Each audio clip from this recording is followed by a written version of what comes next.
जब कृष्ण जी को बोला गया, जब कृष्ण जी का जब वो था कि पांडव मांगने आए, कौरव मांगने आए, तो जी। कौरव ने कहा पहले मैं आया, मैं मांगूंगा। बिल्कुल। उन्होंने क्या बोला, उन्होंने कहा सेना।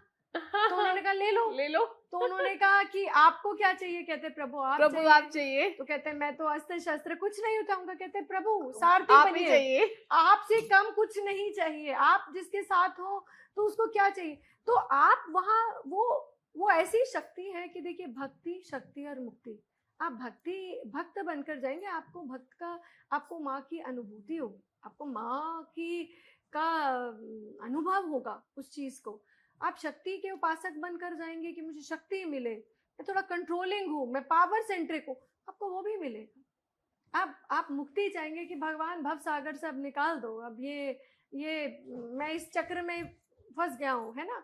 तो आप जो भस्म रमा के बैठे हैं, हर साधक जरूरी थोड़ी तांत्रिक क्रिया ही कर रहे हैं वहां पर। बिल्कुल बिल्कुल। देखिए माँ के प्रांगण में अगर आप आ गए, वहां पॉजिटिविटी ही पॉजिटिव है। बिल्कुल। उसको बचाने के लिए आपके ऊपर कोई तंत्र क्रिया कोई नहीं कर सकता। अगर कुछ होगा तो वो भी खत्म हो जाएगा, क्योंकि आप माँ की गोद में हैं। वहां पर इतने गण, इतनी योगनियां हैं, है ना। तो यहाँ पर कोई आपके ऊपर, आप ये मत सोचिए कि मुझ पर कुछ हो जाएगा, मैं वहां पर गया। और आप सोचिए कि कितना प्रसाद रूप में हमें क्या मिलता है। माँ का योनि का जल ही तो हमारा प्रसाद है। ये मेरा क्वेश्चन है आपसे आगे। मैं इसको इलैबोरेट वे में आपको बताऊंगी, पर आप ये देखिए कि दुनिया में जहां पर इसी चीज के लिए बहुत रिस्ट्रिक्शन और एक अलग तरीके की धारणा है, और यहाँ पर आपको देखिए कि यहाँ जल है, माँ का रक्त वस्त्र है प्रसाद में, जिसे माँ की योनि से लगा के सिंदूर हम मस्तक पर लगा लेते हैं, बिल्कुल। और हम कहते हैं सब कुछ मिल गया। उस जल के लिए लोग कितनी दूर दूर से आते हैं, बिल्कुल, है ना। तो आप ये देखिए कि यहाँ पर कुछ नहीं है, आप जो देखेंगे वो दिखाई देगा। आप क्या चाहते हैं आप वो कर सकते हैं। और रही बात वशीकरण तंत्र साधना की, सब कुछ चलता रहता है। आप कौन सी पद्धति, वामन पद्धति में है, क्योंकि हर पद्धति के भी नियम है। उसके लिए भी तो आपको एक डायरेक्शन चाहिए, गुरु चाहिए ना। जी जी बिल्कुल। आप ऐसा नहीं कि आप जाएंगे और आप अपना तंत्र करना शुरू कर देंगे, नहीं, वो भी बहुत साधना के बाद आपको मिलेगा जी। उससे भी पहले आपको कहीं ना कहीं तंत्र साधना में आने के लिए भी आपको गायत्री की अनुमति लेनी पड़ेगी। ओके। तो ये एक पूरा प्रोसीजर है, आगम निगम सब कुछ यही है। तो it's not that easy, it's not easy. और वहां जो लोग कह रहे हैं ये सब हम कर देते हैं, इन पर बिल्कुल भी, इन पर ध्यान ना दीजिए, कोई कुछ नहीं करता। और अगर कर सकते हो तो खुद अपना भला कर लेते हैं। बिल्कुल, तो बहुत ऐसे अच्छी आपको बात बहुत लोग मिलेंगे जी। तो वो आप बस ये सोचिए आप माँ भगवती के दर्शन के लिए आ रहे हैं, और यही मन में आप रखिए श्रद्धा। तो स्वाति जी, एक टॉपिक ऐसा भी है जिस पर लोग बात करने से भी डरते हैं, वो है बलि। माँ कामाख्या देवी में बलि को आखिर किस रूप में देखा जाता है?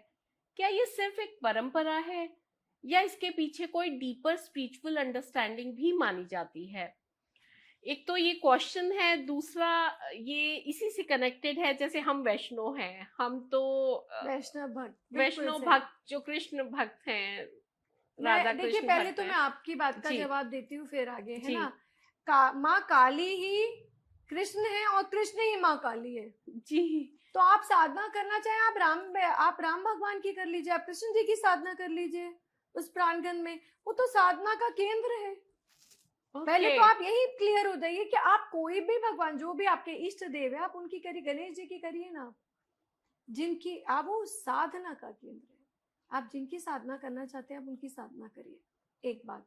दूसरी बात, जो आपने बात बलि की करी, ये बहुत विवादित बात है। कहते हैं कि आज भी ये ज्वलंत परंपरा है वहां की, और आज भी वहां पर द्वार खुलने से पहले बलि दी जाती है ना।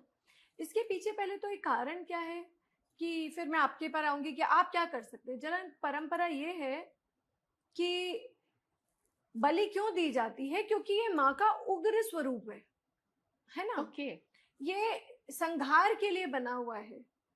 तो ये माँ का जिस तरीके से माँ के अलग अलग स्वरूप है, कोई आपको विद्यादायिनी है, कोई आपके लिए लक्ष्मी स्वरूप आए जी, तो ये आपके लिए ये चंडमुंड धारण करके इसलिए है क्योंकि ये सुरक्षा के लिए है। इन्होंने ये रूप भगवान शिव के का ही एक रूप है जो धारण किया है जी। तो सबसे पहले तो जो जिसका भोग होता है, आप किसी शेर को घास तो नहीं खिला सकते, है ना।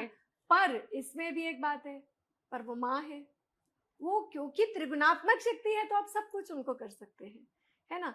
बलि स्वरूप में आप नारियल भी एक बलि है, फल आपने तोड़ा, आपने चढ़ा दिया, क्या वो बलि नहीं है? आपने फूल चढ़ाया, वो क्या बलि नहीं है? आप बलि किसी भी चीज की चढ़ा सकते, वो भी बलि है। आप जल चढ़ाते, क्या वो बलि नहीं है? आप बलि के रूप में अपना अहंकार, आप कुछ भी आप सेक्रीफाइस, बलि क्या है? सेक्रीफाइस ही तो है। आप सेक्रीफाइस जो भी करना चाहे, माँ के आगे आप वो करती है। माँ को सबको, माँ सब स्वीकार कर रही है, माँ सब स्वीकारती है। वो जरूरी नहीं है कि आपको वो किसी पशु की ही बलि वो स्वीकार करेंगी। वहां पर एक और भी बात है कि वहां पर प्रांगण में आप बहुत सारे भेड़, बकरियां, कबूतर देखेंगे, तो लोगों ने वो पूजा करने के बाद वहां छोड़ दिए, वहां पर वो भी तो बलि है। ओके तो बलि के बहुत फॉर्म्स है। अब आप वहां पर कई बार क्या होता है, आप पिक्चर में देखते हैं, वो उनकी वीडियोस में देखते हैं कि बहुत सारी बकरियां, सोचते हैं अरे अरे इनकी बस अब बलि की बकरी, अब ये बस बकरी बलि के लिए नहीं, ये बलि के नहीं है, ये माँ को समर्पित भावना से है जी।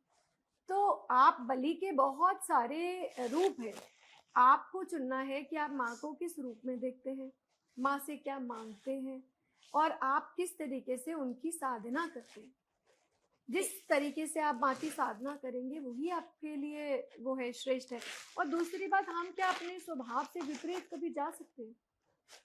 नहीं जा सकते। जो वेजिटेरियन है, क्या वो नॉन वेजिटेरियन बन सकते हैं? नहीं बन सकते। क्या माँ को फिर आप क्या वो स्वीकारेंगे? नहीं, बिल्कुल स्वीकारेंगे आपको।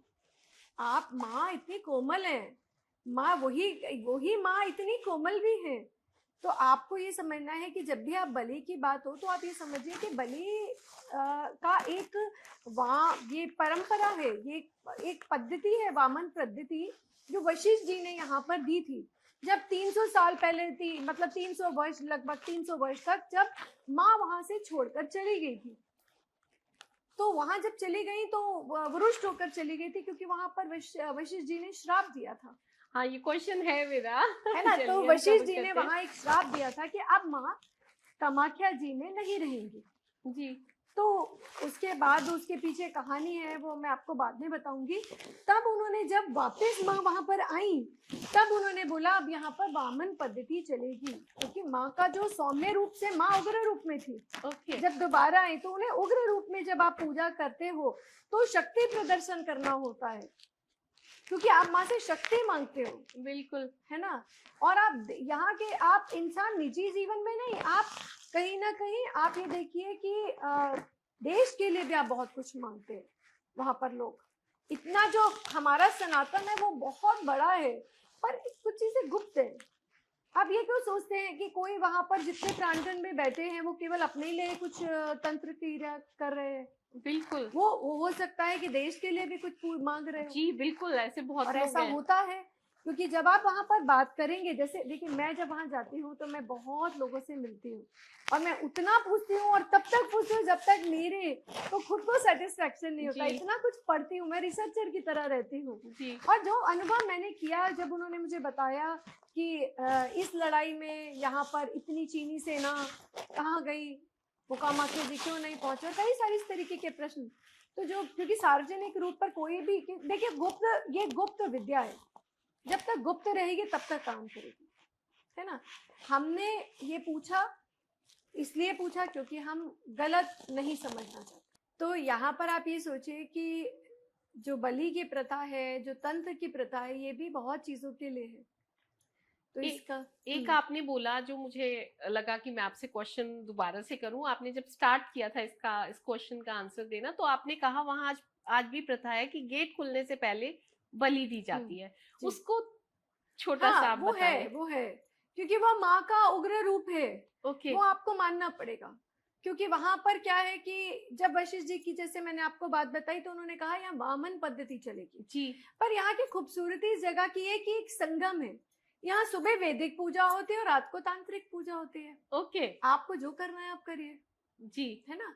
और हर पूजा के बाद देखिए, आप वैदिक पूजा के बाद भी भगवान से कुछ गलत मांग सकते हैं और भगवान देंगे।